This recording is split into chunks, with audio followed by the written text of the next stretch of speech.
Welcome to a brand new series of the podcast. We're very excited to bring you this series because we have two of our young superstars, Tom Page and Roland Crantock, two names you've all heard a lot on this podcast, two of our gun age group triathletes who have been making a name for themselves the last few years and have taken their pro license this year. It's their first year on the pro circuit, and we decided that we're going to bring you along the journey. And you see their results, but behind every single race result, there is some really big ups and downs in terms of the stories of what got them there. And we had Tom on the podcast late last year after his World's 70.3 age group win, where he gave great insight into a lot of the things it took to get that win. And so we thought it'd be a great idea to get Tom and Roland on, as they're such good friends, which is kind of the best part about this. To share their just insights into their first year on the pro circuit, share some stories, share some behind the scenes about the mindset it takes, the training they're doing, their expectations of races, and then race plans and how it all unfolds. We get a lot of athletes tell us that they're tracking Tom and Roland in the races. So I don't know if you guys feel that pressure, but a lot of our TriVelo athletes and other age groupers are tracking exactly how you're going and want to know the story behind the results. So Tom, Roland, thank you very much for joining us, and we're really excited about this series. Pleasure. Thanks for having us on, Jordy. Yeah, thanks so much, guys. Really honored to be here. Now, this is going to be the first kind of problem with the series, is that there's four of us on here, so we're going to have to figure out how we're going to talk over each other, and I'll really try and do my best job to ask one of you a specific question at a time, so you know who to answer. But we want to start back at the first part of this kind of journey, and that's the decision to take your pro license this year. So you both thought about it a lot. Had discussions with your coach, the super coach here, and there are a lot of factors that went into the decision making. So Roland, I'll start with you. How did this decision unfold, and what was the kind of turning point where you decided that, this is you want to give it a crack? Yeah, well, I remember having the discussion with Gerard last year, because I was actually tossing up whether or not to, I guess, try and have a crack at it last year in 2024. But Gerard had the good reason to maybe see how things went with working for a year or so and tempering that with, still keeping it with the age group triathlon for a year, which in hindsight was probably quite a sensible decision. So yeah, that really was where it stemmed from. So I was actually thinking about it a year earlier. I guess always wanted to just try and push myself to the highest limit that I could probably try and do. And not that you can't do that in the age group field by any means, but it just seemed like the, I guess, next step that I wanted to take to try and push myself in obviously a high quality field where you're, really having to dig deep just to even be in the, mid to backpack of any of the three fields. So yeah, it's always something that I wanted to try and aspire to do. But as I said, after last year, working and balancing that with working full-time in the hospital and doing the age group triathlon, we decided that we could give it a crack this year. And so it's definitely been a bit of a change to how I think we're tackling things this year. And then you landed on, by the end of the year, thinking, right, you can handle work, which, by the way, it was your first year as a doctor, so first year in the hospital. That's correct? It was actually second year. Second year for me. But I think it was the first year out of doing internships. So where the, I guess, expectations are a little bit more and your work hours are not quite as sociable. So you end up doing a lot of, shift work. And I think I ended up doing like 2 months or something of night shifts last year, I reckon. So it was pretty tricky, blending that with trying to train, especially if I was considering to do that as a professional athlete. I think then it just gets, quite taxing on the system. So Tom, exact same question. Talk us through kind of the factors around your decision making and how close was the call between, committing to it and not committing to it, and what got you over the line? Yeah, I think it had been a bit of an ongoing conversation, I guess, with Gerard for some time, and definitely towards the end of last year was considering things a bit more seriously in terms of stepping up to the pro level. I guess for me, there were a few factors to consider. One being I was just coming to the end of 7 years of student flexibility and lifestyle, and being able to sort of fit my commitments around my training to some extent, which was really, really helpful. I think paid a big contribution towards the end of last year. working out fairly well for me. Another factor was I'm actually now had to start work this year in the real world and sort of face the reality of showing up to work and having a bit more responsibility day to day. So they were sort of a couple of things I was weighing up. I guess coming off the back of a few good results towards the tail end of last year, culminating obviously over in Taupo, I was definitely eager to keep, pushing myself a bit and challenge myself, and thought, being consistently, I guess, difficult to compare times, but feeling like I could enter some pro races and be in the mix, sort of in the mid of the field, and start to work my way up, definitely gave me the confidence that it'd be something I could take on.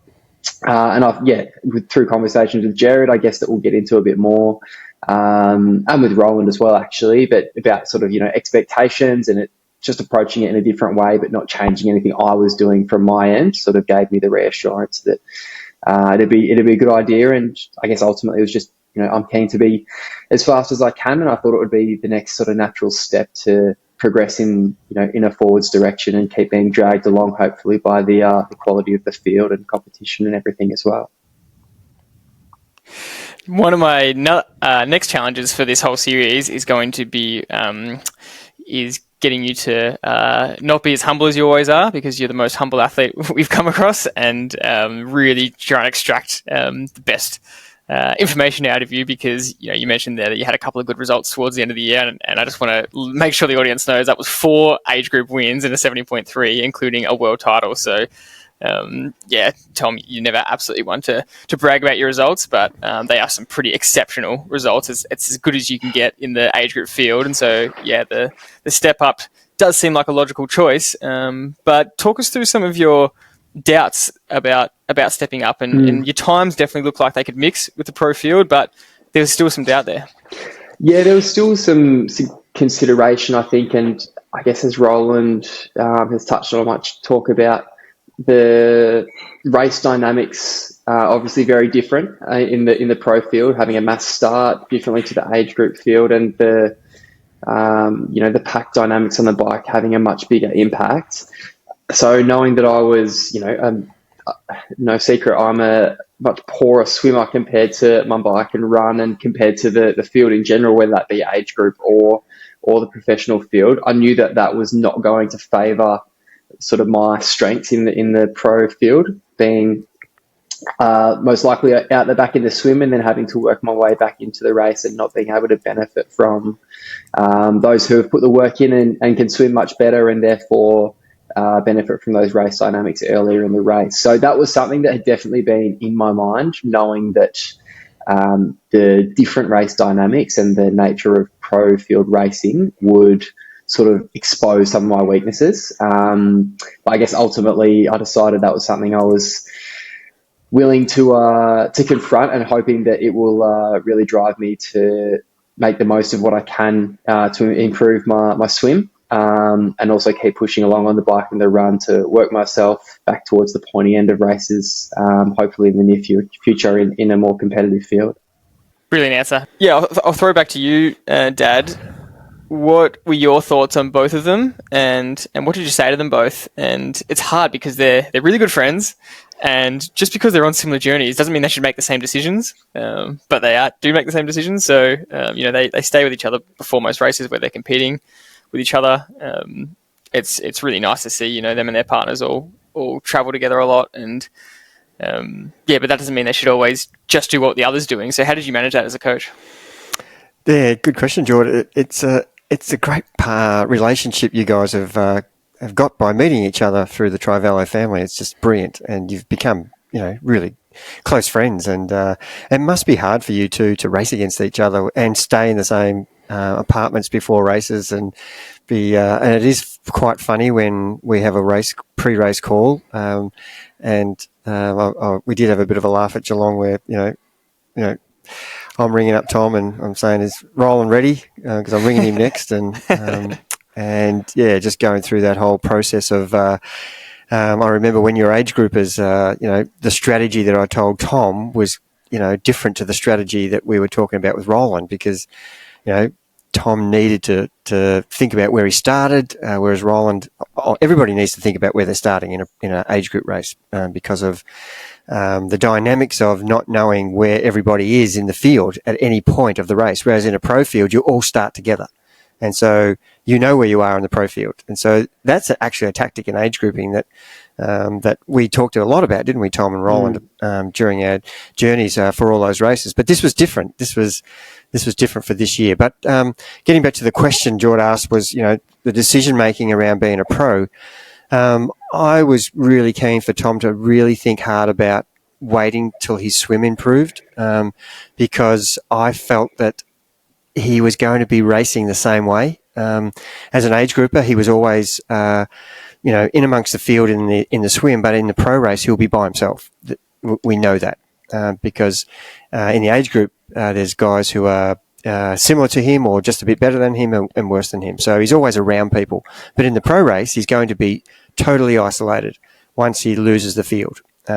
Which is what happened, and that's how it panned out at Geelong. Our strategy was to hang on as long as we could, warm up as well as you could, and absolutely give it all to stay with that field as long as you could, because that's your ticket. So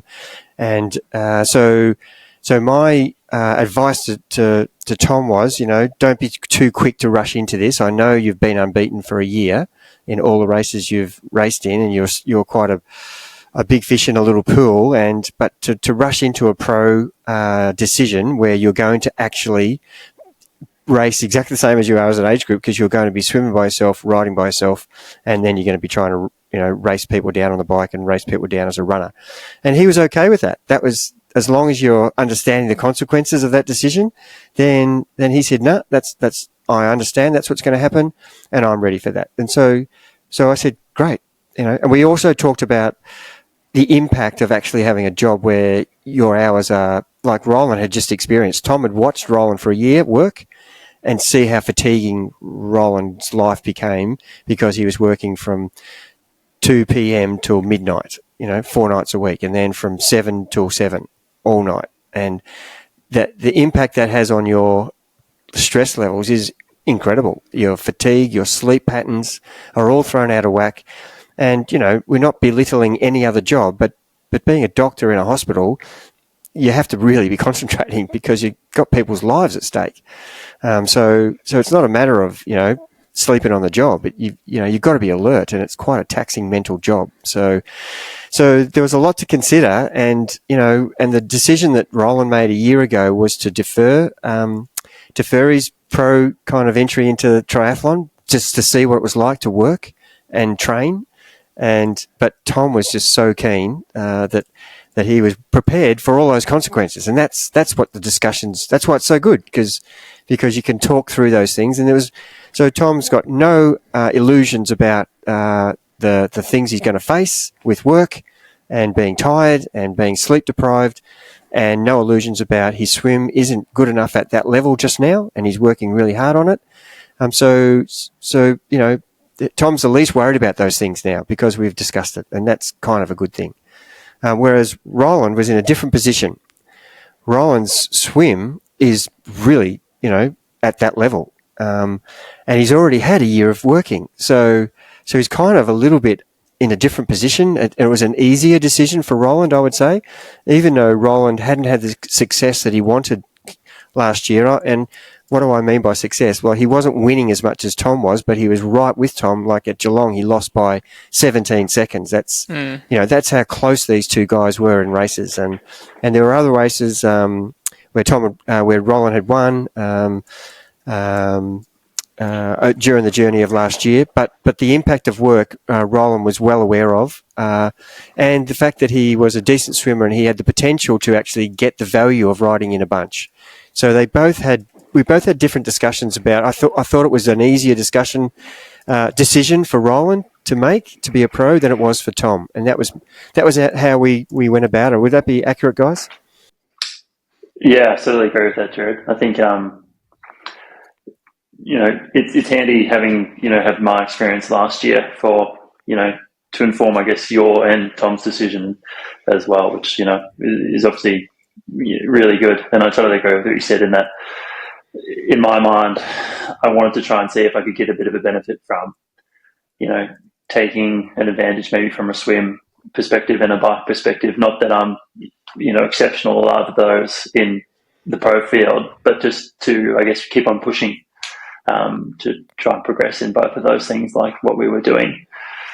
But at the same time, I guess at this point in our careers, Tom and I both understand, I was speaking for myself, but I think Tom feels the same way. We don't really see professional triathlon as, our only career path at the moment. It's still first and foremost a hobby, as it is, I think, for, 99% of the people that, love and enjoy the sport. And so I think we both wanted to try and, keep that, or at least I did, try and keep it as something that I'd really love to progress in and keep on doing.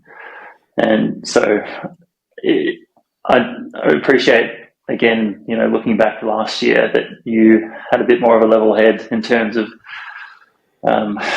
biding my time between work and, trying to push myself into that pro field where, I might have burnt myself out a little bit more quickly had I jumped straight into that and not taken the time to see what it's like working full time. Anything from you, Tom, to add there? Yeah. I think, everything Jared said describes it really well. And I guess for me, without blowing too much smoke up his rear end, it was really reassuring to me as well, seeing Roland manage his training and work so well. So Roland's 2 years ahead of me, essentially, like in terms of our career outside of triathlon. So having seen him manage for the 2 years prior to this year, working, managing training, still progressing really impressively across the board with his triathlon, but also knowing that he was working at a greater capacity than I actually would be probably this year, really gave me the confidence, and knowing, the sort of training that he was fitting in amongst his busy work schedule gave me the confidence that that was something I could pursue as well.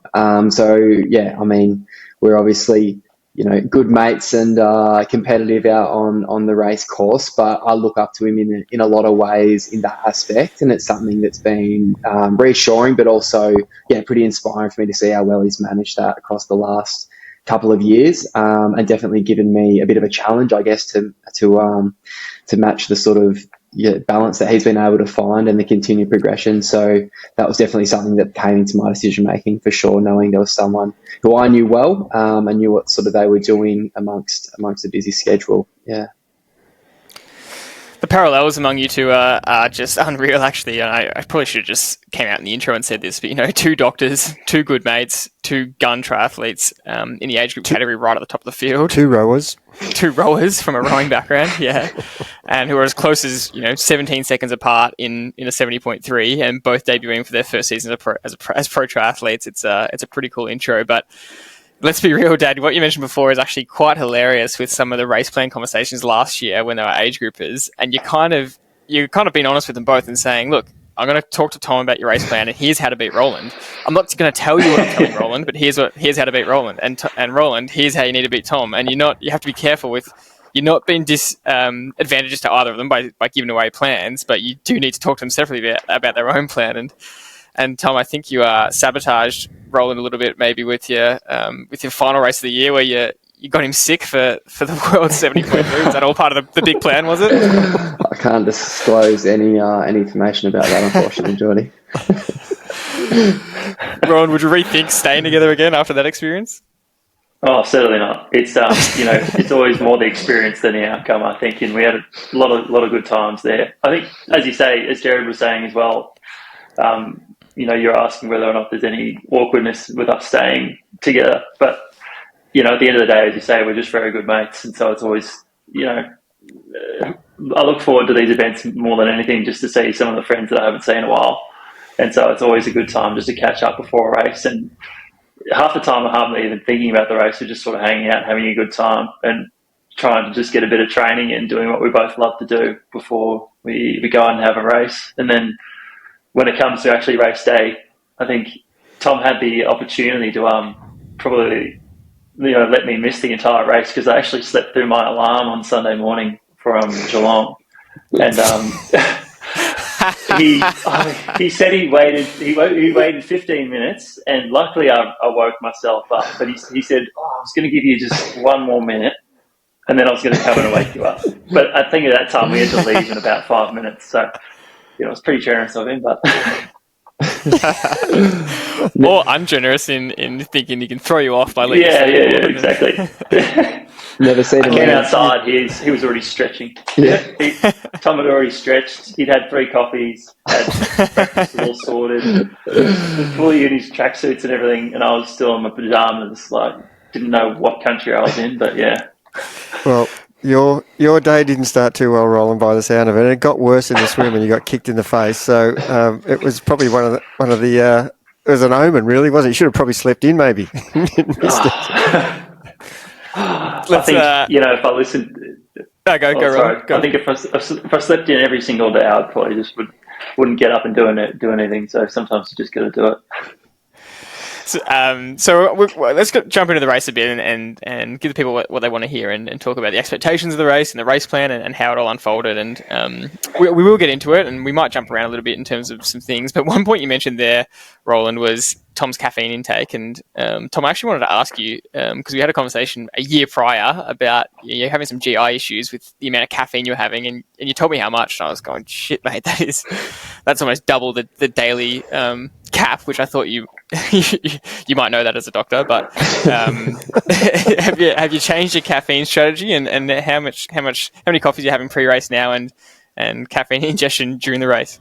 Yeah, I did think I was trying to be Christian Blumenfeld a little bit too much for a little while there, but I think I'm not taking a caffeine gel pre-race now.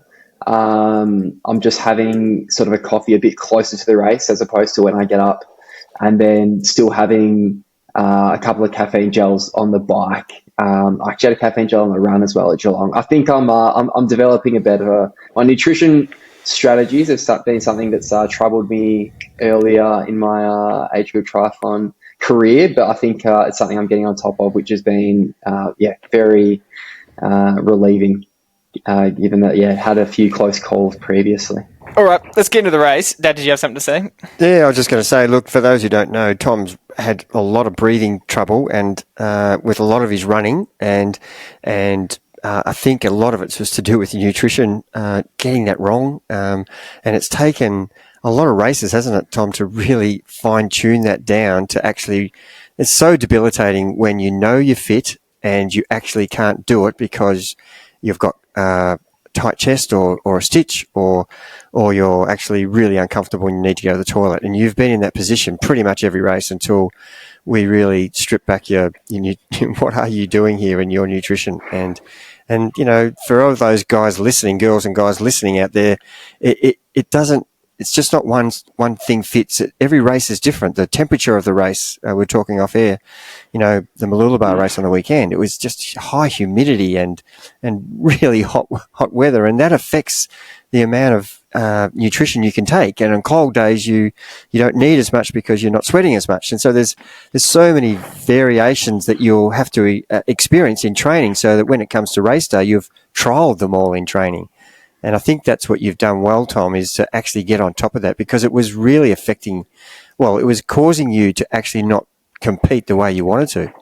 Yeah, I definitely, definitely am grateful things seem to have smoothed out a bit on that front. What was even more frustrating was seeing the ungodly concoction of race fuel that Roland would put together the day prior, and somehow still have very little GI issues. The man can eat a plank of wood or something and still have no trouble. So I was there dialing in, numbers on a calculator and gram by gram and timing and everything, and he'd be pouring variations of sugary drinks and stuff in bowls and mixing this magic mystery solution together. But it has played a big factor. I always try and not think about it during the race. I know my plan, and I just try and not think about if I'm having any issues, because I don't want to bring them on. But I've had a good run of a few races without much trouble, so that has certainly allowed me to compete a bit more freely, particularly on the run, which has been a really good change from prior. So, Roland, can you actually enlighten us on your strategies? And just as a note for the listener, I think we've mentioned this before, but Roland, how tall are you? Oh, like 197 centimeters.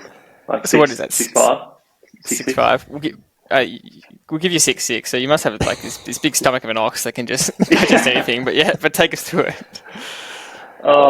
It's not. I mean, it is bad when Tom puts it out like that. But I'm just not quite as dialed in, I guess, with my nutrition as other athletes are. I haven't quite prescribed yet to some of the brand name resources that are out there just yet. So what I tend to do is just have a look down the supermarket aisle, which I guess caffeinated drinks, soft drinks, offer the highest carbohydrate to, weight, well, whatever it is, milliliter, in per bottle. Usually, I think Pepsi or Coke is one of the best ones because they've also got caffeine in them too, but an undisclosed amount. And so I think it's roughly 10 grams of carbs per 100 mils. And then so I mix some electrolytes and a bit more sugar into some of those drinks, which ends up making it, close to probably 15 grams per 100 mils. And then make sure they're decarbonated as well, because I think that would be a recipe for disaster. But yeah, it's just tend to what I do for training. It keeps the costs down, I guess, and I quite enjoy it. I haven't had any issues thus far, but probably could find some benefit if I dialed it in a little bit better and got some of the more scientific based, I guess, concoctions that are out there like Tom. It's quite interesting to hear actually that I didn't know he was having those troubles on the run, and in terms of his breathing and his GI upset. It's quite scary actually to hear to know that he's actually got quite a lot left in reserve. So it's a bit of a worrying thought to hear that. I know Gerard won't be pleased with me, telling him that I'm not quite as dialed in with my nutrition. But so you disregard taste and you're just going for pure numbers. Is that? Well, I think that's what Tom does. Some of the stuff he's eating is diabolical, in my opinion. I think, Pepsi and Coke, it's made for flavour, so you can't go wrong. Yeah, fair. You know that I'm only going to start to have the Spanish Inquisition when you start to perform poorly. That's when we'll actually dig deep into it, and I'll be saying, "What the hell are you doing?" Just like I did with Tom, and so did Jordan. It was like, "Hang on a minute. Can you run that past me again? What exactly are you doing?" I've unjustly exposed you, Roland. I'm sorry, mate. I'm getting very sweaty now. Very sweaty. That's okay. We'll talk later. That's ominous words. So, look, one thing we're going to really try and do with this series is give you, the audience, a real insight into how the races pan out. And the boys have graciously agreed to, really, where applicable, talk about the race results in a pretty raw format, and the good and the bad that comes with racing and the results. And so we really appreciate that from the boys, and we know the listeners will as well, because straight up on the first race, you both definitely, no secret, you both were disappointed with your results, but we want to explore that disappointment and kind of what that means for you both, and look at the positives that you ended up finding from it, as well as the kind of awe of your first pro race. And so, Tom, just give us a little bit of insight into, it's not only your first pro race, but it was at your hometown, in a stacked Geelong 70.3 field, probably the most stacked field we've ever seen for a pro race, which just is awesome. The 70.3 world champion in the race, the level of depth in this race was so big for you both to come into. But how was that playing on your mind for your debut?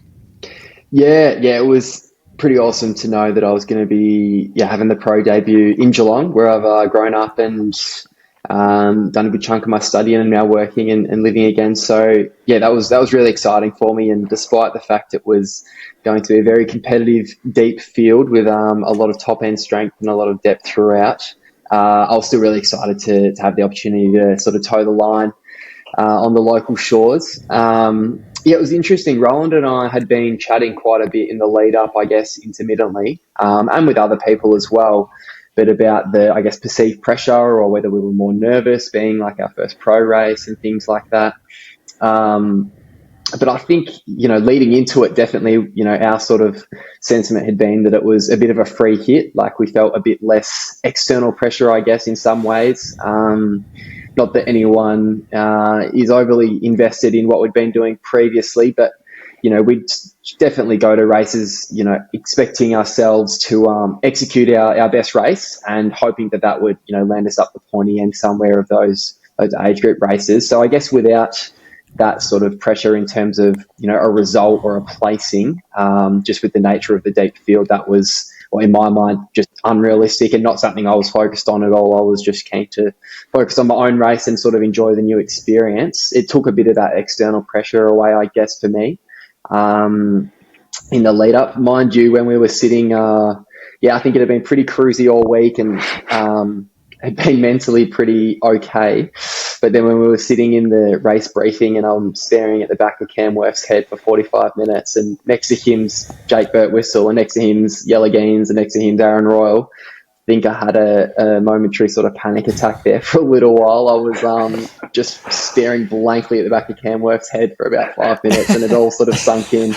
And Roland probably calmed me down as we walked out and racked our bikes. But they did sort of hit pretty heavy all at once, I have to say then. But yeah, I guess once you get yourself organised, sort of recalibrate and have a good level-headed chat with Gerard the night before, and focus on what I can control and trying to not approach it any differently to any other race, but just execute my best race. And I think we'll probably chat about it a bit more, but at the end of the day, that's all I can control. And if I keep the focus on that, then I've got to be happy with how I walk away if I've done that to my best ability. And Roland, you had similar thoughts, similar experience, especially in the pre-race briefing?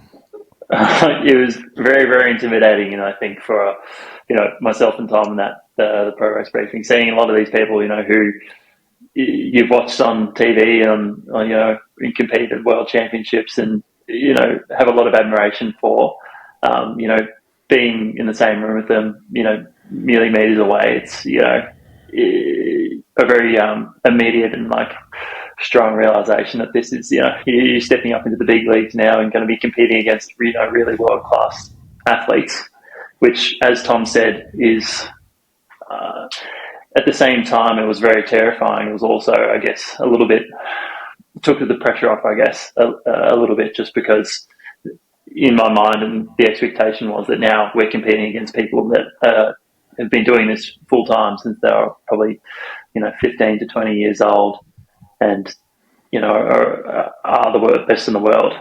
So whilst it's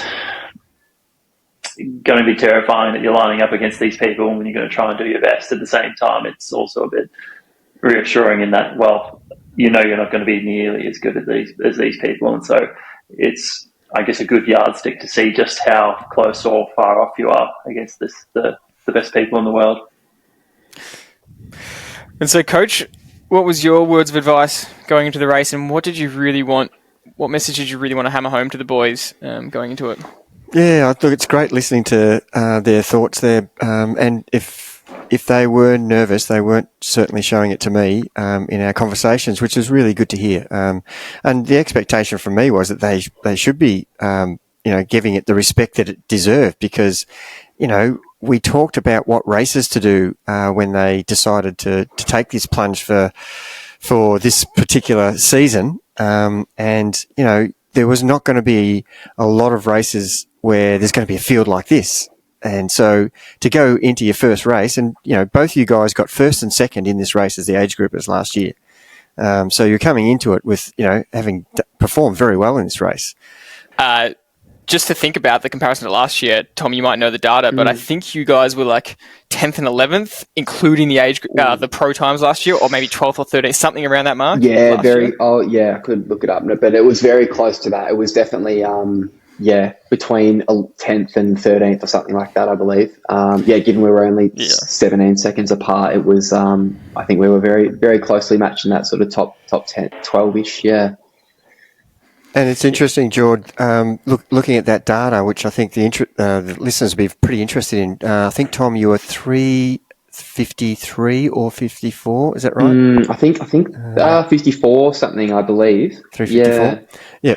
And that would have put you 12th or 11th last year, and you did 350 this year, and that puts you 24th. Yeah.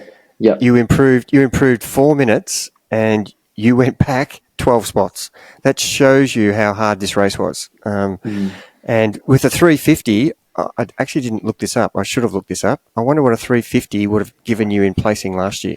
I can do it right now while we're chatting, but it might have moved you up. And the same by the same token, Roland was 354 and 17 seconds slower than Tom last year, and so Roland's performed a little bit slower this year than he did last year. So that was a bit of a turnaround. And for me, the expectation was that they don't worry too much about times. It's actually how well are you going to compete on the day. That was the message I was giving them. And our tactics, strategy-wise, was so different for the two of them. The conversation I had with Roland was completely different to the conversation I had with Tom. Tom was going to race this race as a solo time trialist on the bike, swimming solo, and pretty much trying to run his best he could. Roland's goal was to try to swim with the front pack and therefore get the benefit of riding with the group, and then see how he can run for the very first time in his career after riding with a group where he's riding 80% of his effort instead of 100% of his effort. And so we were quite excited, Roland and I, about the opportunity he was going to have if he could stay with the main pack and get to ride. And that was Tom's big disadvantage, was he's going to have to ride by himself. And so we had to talk different tactics for that. And Roland's tactics was, you got to hide. You've got to actually stay in that group and not ride your best power. You've got to try and conserve as much as possible and then run a new way of running because you're fresher compared to what you've run in your whole career, because you're going to get the advantage of being in the pack. So it was a very interesting dynamic to have two different discussions about two athletes in the one race and their strategies based on their swim ability, really. And so what happened in the swim, Roland? Well, I think first of all, the swim level was just incredibly high in that race. And then, look, not to say that it's not normally high in professional field, but I think, you had some incredibly good swimmers there, like Matt Hauser and some of the other pro-level guys that, really took it up a notch. And then I think I was probably at the back of the mid-pack or the chase pack for about 400 or 500 metres and was actually feeling quite, comfortable in how I was swimming and where I was in the position. But I was breathing to my right side like I normally do and had someone on my right.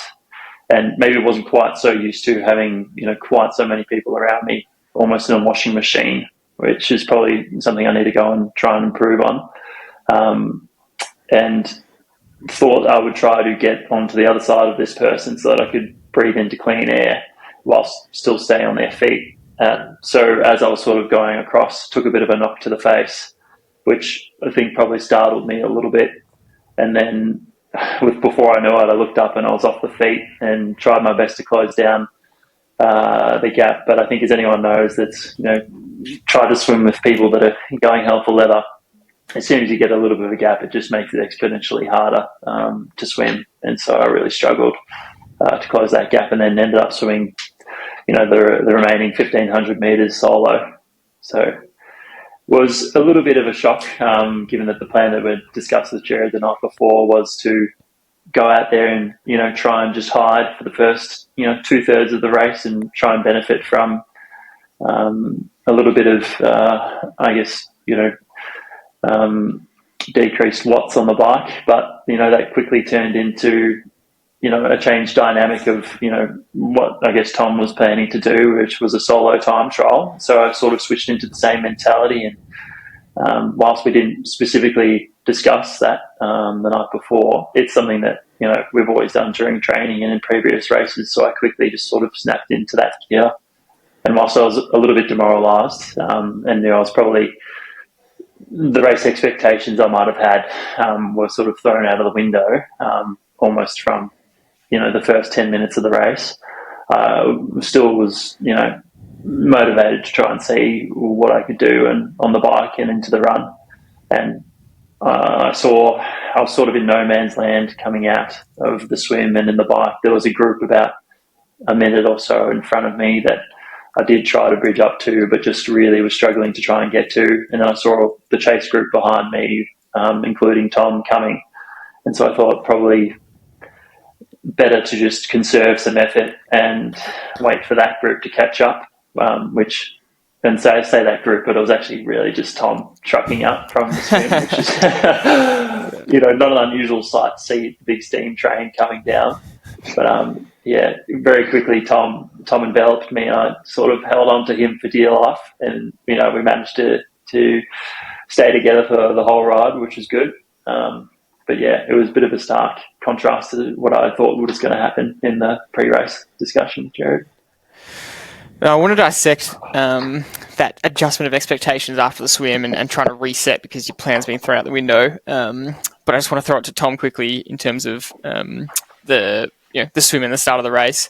The swim basically went how you expected. You swam really well, and you expected to come out and be by yourself, but in reality, you still have to experience that. And so what was that like coming out of the water, going basically as you expected, but you're still on your own? Yeah, it was, as you said, I was expecting it to play out the way it did, as hopeful and, proactive as I was trying to be early in the swim. I was sort of under no illusion that was the most likely scenario.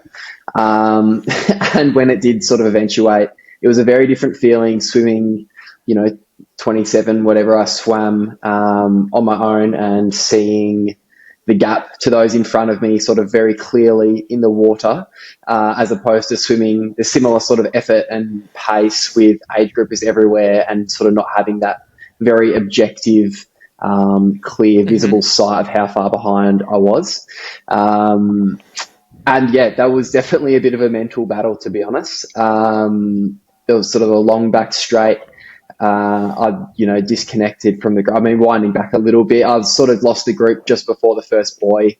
Tried my absolute hardest I was probably 5 or 6 meters off the back of the feet by then, after the washing machine that Roland mentioned at the start, and I just couldn't close the gap. And yeah, as we've discussed at length, that's something that's my big limitation, and that I'm really eager to keep working on. Hopefully do a bit more work with Brenton, who's been really generous with his time and advice to help me with my swimming. But yeah, I'm very aware that that's where I'm losing not just time in the swim, but therefore the advantage of being able to swim better and benefit from the race dynamics later in the race. So that's where I have to put the work in. But it was a mental struggle being completely solo. Fortunately for me, when I came out, Jimmy Whelan, who had an exceptional first 70.3 race in the end, but he's also new to swimming, even newer than me, and actually was behind me. I didn't know at the time.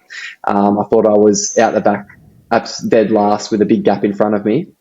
But he came in just behind me. But I was, sort of swimming along, seeing the gap ahead, just waiting for the women's kayaker to come past with the women's lead group, and just dreading the moment of the live coverage. I was sort of visualising myself a bit like Sam Long on the T100, and the commentators just, talking about how crazy the gap is and everything like that. Yeah. And I was just dreading the moment the female pros would swim past, knowing they were only 5 minutes behind me, and not knowing how fast they would swim. But I sort of made it to the last turn buoy, maybe with 100 meters into shore, and just used everything I could to try and get there before the female pros came out. Unfortunately did. I think they were out of the water before I got to my bike. I heard on the speakers in transition, but that was reassuring, and it was actually really reassuring in a weird way to see Jimmy Whelan's bike still wrapped there as well. So I knew I could hang my hat on the fact I wasn't last out the water. I sort of had assumed that he might have had an issue or pulled out at that point, knowing that I was well off the group. But yeah, I guess in answer to your question, Jordy, that was a long way of saying, despite expecting it, it was still psychologically quite difficult.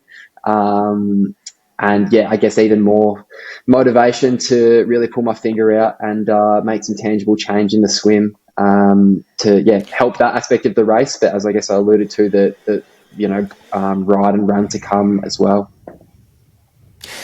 And so you get onto the bike, you do end up riding a bit with Jimmy Whelan, and you get up to Roland, as Roland mentioned, and you guys end up swapping turns a bit, which is a great thing for you to be able to do in the middle of the race. And you ride almost 3 minutes faster than last year. I think it was 2 minutes 40 quicker than last year, which is an exceptional ride. But Dad, what are your thoughts for, we didn't expect it to get to this point, but they get to halfway through the ride and they're actually in the same spot, and a gun cyclist and Jimmy Whelan's around them. And I think, Tom, did you end up riding a quicker time than him, or he caught you but you stayed ahead of him? Yeah, Jimmy, I actually don't know what time he swam, but he rode a really, really fast time. He did catch us, but it wasn't until about 75, 80 Ks. So it was at sort of the last far turn. But yeah, I caught up to a few guys and saw Roland at the out and back turnaround, so put a bit of an effort in to try and get up to him, because I knew he'd be probably the best rider I was going to catch by a long way. The guys around were all riding pretty strong, but I knew Roland was a super strong rider, so I was pretty keen to get up to him, and hopefully we could work together a little bit to try and keep bridging the gap to those ahead of us as much as possible. So yeah, it was really reassuring when I did get up to him, and he put in some really big efforts as well to keep us moving at a good pace on the bike. And then later on, when Jimmy Whelan did catch up to us, I think at that last far turn, he sort of came past and did a bit of a pull, and then we had a few swaps from there back into transition. But no, in answer to your question, he did ride. He rode at least 2 or 3 minutes faster again. He had an exceptionally fast ride. Yeah, as you might expect from a pro cyclist, but he backed it up with a very impressive run as well. So he had a really good day.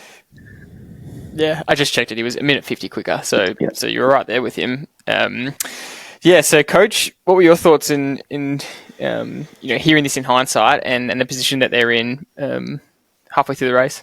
Yeah, look, as much as we talked about Tom's experience of what's going to happen in the swim, until you're in the position, it's still mentally tough, isn't it?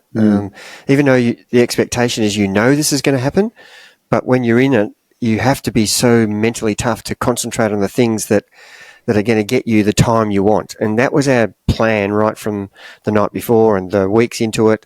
There was certainly, I certainly detected a little bit of anxiety. Tom was more communicative than he's ever been, and I think just needed reassurance, a little bit about that it'll be okay. And it's times like that when the athletes are kind of questioning everything. Have I done enough? Am I prepared?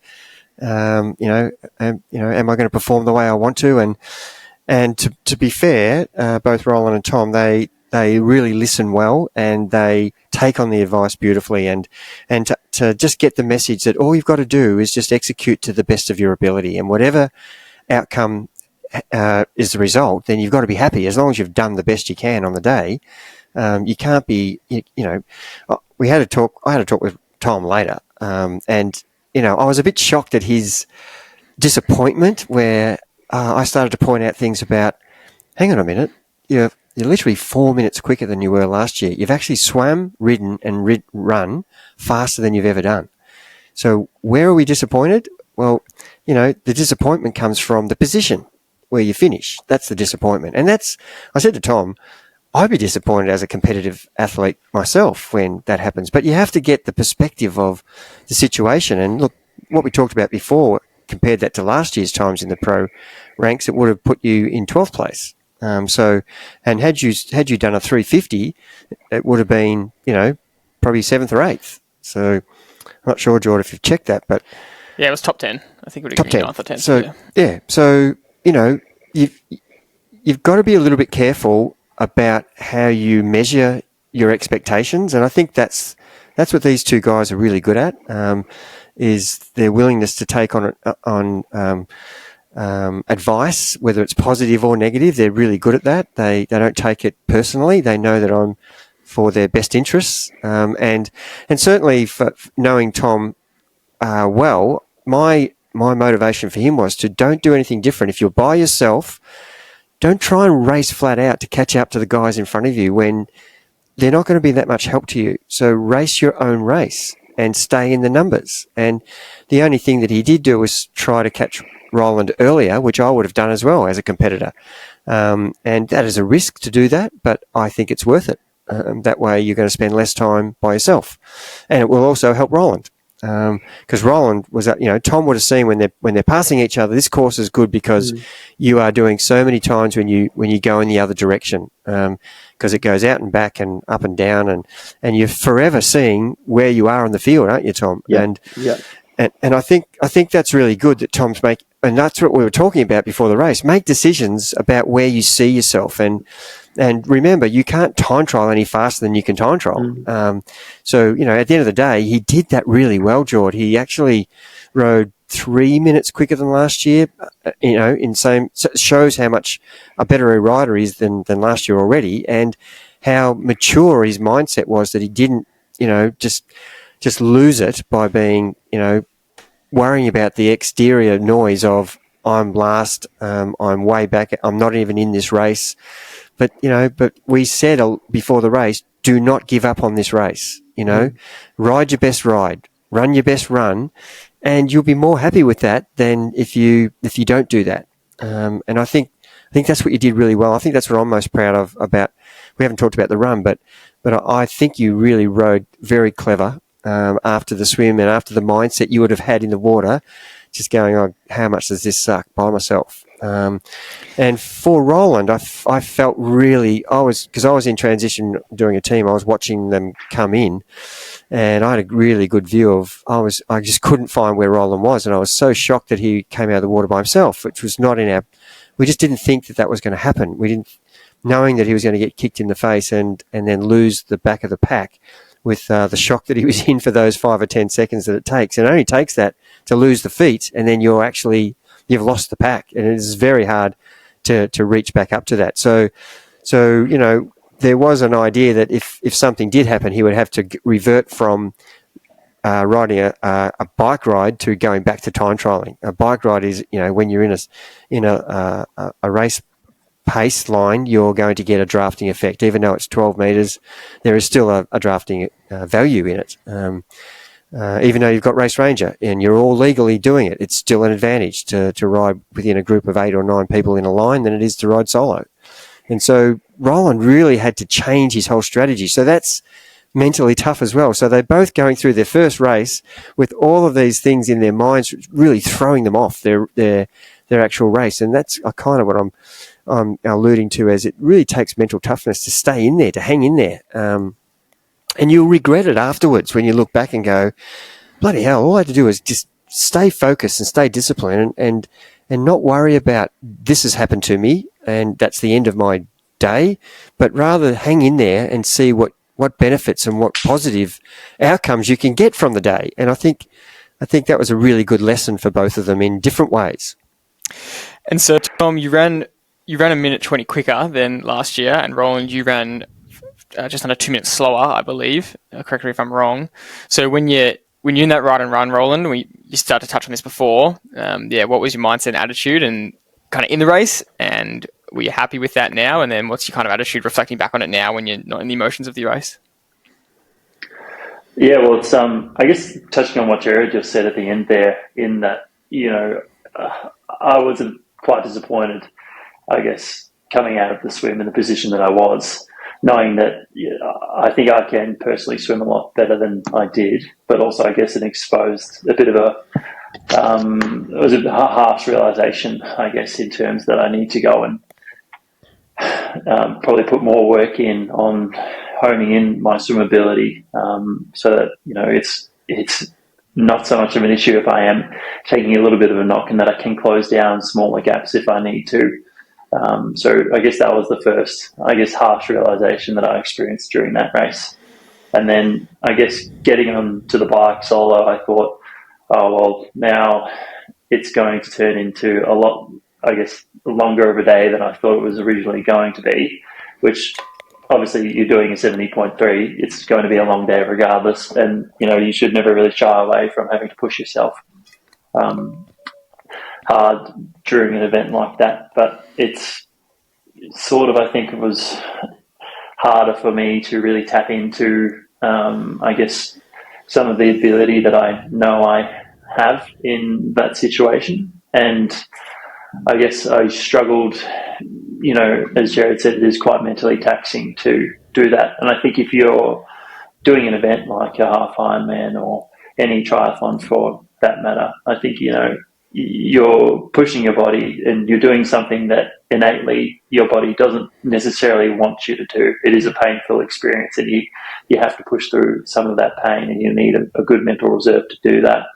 And so I did struggle quite a lot during that bike ride. And I guess my thoughts coming off that bike, knowing that I'd just done, quite a strong effort to, pull a turn with Tom or two and stay, within a realm of the race. Coming into the run, I sort of just had an idea that I wanted to try and run comfortably and not put myself into a hole that I know I've experienced previously with some of these races where I've tried to push myself quite hard on the run. And, I've suffered for it in the weeks after in terms of some of my training. And so my mindset was just to try and run comfortably on that run. And so I had sort of switched off, I guess, from a true racing mindset, in that I wasn't trying to, do a PB, I guess, on the run at that point, or for the whole race, for that matter, or, push myself as hard as I could. As I said, I just sort of wanted to try and run comfortably and evenly throughout the run and work on more of a negative split, which is something that, Jared will say to death that that's probably the best way to run a half marathon, which I totally agree. And so that was the main sort of thing that I wanted to try and get out of that experience, and sort of turned into more of a training session for me, in my mind, than a true race. And was, I guess at that point, probably naively contemplating future events that I thought could use this experience to, inform, better training for, and, execution for, thinking down the line, given that some of the other races that I'm planning to have a good crack at are, less than 7 or 8 weeks away. And so I didn't want to put myself into, a training deficit, as I said, in such close proximity to those ones. So what are your thoughts hearing that, Coach? And it's a pretty raw question to ask, because this is also, kind of some private athlete coaching conversations, but we've all been there, where you just, when the race doesn't go to plan, you do start thinking outwards, and sometimes you can not stay in the present moment. So what are your thoughts on that? Yeah, I just think it's a great learning experience, and the maturity both Tom and Roland show, with completely different scenarios occurring. I take my hat off to the decision making, and every decision that you make has a consequence. And I think Roland made some good decisions for him personally. I think the way he thought that through was pretty accurate, and the way I would have been thinking myself. But I think you've got to be very careful in a lot of these events, where if you start to think like that too many times, it becomes a habit. And I totally agree with how he felt and the reasons why he made those decisions. I'm really happy to hear that, and I'm on board with it. But you have to be careful that you don't make that a habit of look, I'm not going the way I want to in any event, and to switch off. So that's not a criticism of me; it's just an observation. And I've done it myself many times in the 200 or 300 races that I've done, and sometimes it's really for the best to do that, as long as you understand that I'm doing it for these particular reasons, and the reasons Roland gave are really good, because there are quite a few races. It's the first race of the year. We're not pinning anything on this race. It's our first experience, so to live to fight another day, and even the way Tom attacked his race compared to the way Roland did, they were two completely different outcomes. Tom's improved from last year. Roland's probably raced reasonably closely similar, and last year was a really good placing in the field, but it's a completely different field. But last year's run, that's the thing I was most impressed with for Roland this time, and the pressure's less. Last year he was racing for the win. So he was trying to, to tactically outrun Tom last year, and he ran too hard early. And this year he's remembered that, and he's going, well, I'm not going to do that again. And there's no point, because, whether I'm 25th or 18th, that doesn't really matter. It's just about the actual execution that's more important. And I think that mindset was really good. I really like to hear that, you're trying to get one positive out of it, and that was to not run too hard early and come home strong. Even though you're saying you switched off, well, to run home strong, you're still not really switched off. You're actually having to concentrate. So I think it's a really good and fair, reasonable answer that you've given about how the race panned out and your reasons why.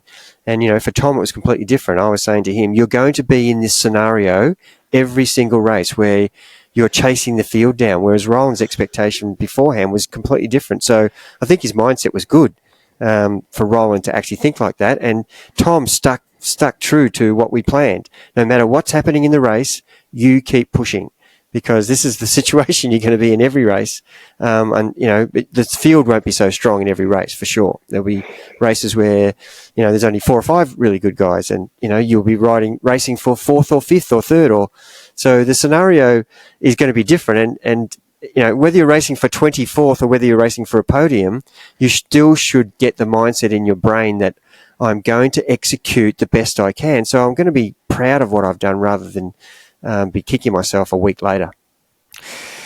It's been a monster episode. We've really gone deep into both the pro decision and your first race, and really love the mindset so far. Tom, I just want to give you a chance to kind of wrap up the race yourself, and you ran quite well, and given at the time, given the competition around you, it felt slightly like a sting at the end, but then you do look at your time and go, well, yeah, if you told me before the race I'd be 4 minutes quicker, you've got to be stoked with that. So where do you sit now that the dust has settled a couple of weeks later with your conclusions? Yeah, for sure. I think you described it really well there. I was, thought by the end of the bike had sort of had in my mind I'd set it up reasonably well considering where things had started by then, and ended up being really, pleased with the run. During the run and in hindsight, probably more so, reflecting on, as you mentioned, the improvements on last year, and, on a super flat, not on a super flat course. There's a few bumps in Geelong on either end of the course. So to run my sort of best half off the bike was really pleasing. But I guess, you don't have that. It's interesting. Like to see myself someone who's quite internally motivated, but it was interesting without the instant sort of gratification of, having placed first, second, third, whatever it was, in an age group sort of field. It was a different sort of sensation afterwards. I think as well, I'd just been so focused all day on executing my best race and best result. I sort of hadn't thought too much about where I was and things yet until the end. I was just really sort of tunnel visioned on executing my best race. So I think it actually did take a bit of time for me to, without that sort of instant feedback on a placing as such, took me a bit of time to sort of process how things had gone, and a bit of a chat with Gerard and going through the data a little bit. I guess as the dust has settled, as you mentioned, Jordy, then I've been, really pleased with how it went. Proud of my efforts, and feel like it's a good line in the sand to sort of draw as the first pro race and something to build on going forwards, hopefully. So what's the next race? Roland, you backed up a week later and did the Mooloolaba standard try, which ended up turning into a duathlon. But we won't go into that in detail. But what's the next major race? What are you aiming for? Well, this is the discussion I had with Gerard immediately post-race, given that I just had a bit of an opportunity to think about it during Geelong. But my plan was to try and do Port Max 70.3 in May, so a little over a month away. And I think Tom, we've already had a bit of a discussion, but Tom's lining up to do that again. We're planning to actually stay in the same accommodation, so hopefully neither one of us gets sick the night before or anything like that. Or sleeps in. And then, well, fortunately, I think hopefully there's 2 beds in this place, but I think it's all one room, so. Nice and cozy. We're good mates. And then maybe even Cairns Ironman, if I can get the medical rostering team to reply back to my emails at work and get some leave off for a week or so. I'll try and get up there and do the full Ironman, first full Ironman as a pro, so that'll be interesting. I'm sure they're listening. And Tom, your this is their focus notice to make sure you're there, mate. Yeah, we'll forward this on to him. Yeah, Yeah, Tom, your next focus? Yeah, sorry, Jordy. Yeah, I'll be up at Port Mac as well, which I'm really excited about. Obviously, another pro race. This is for the 70.3 there.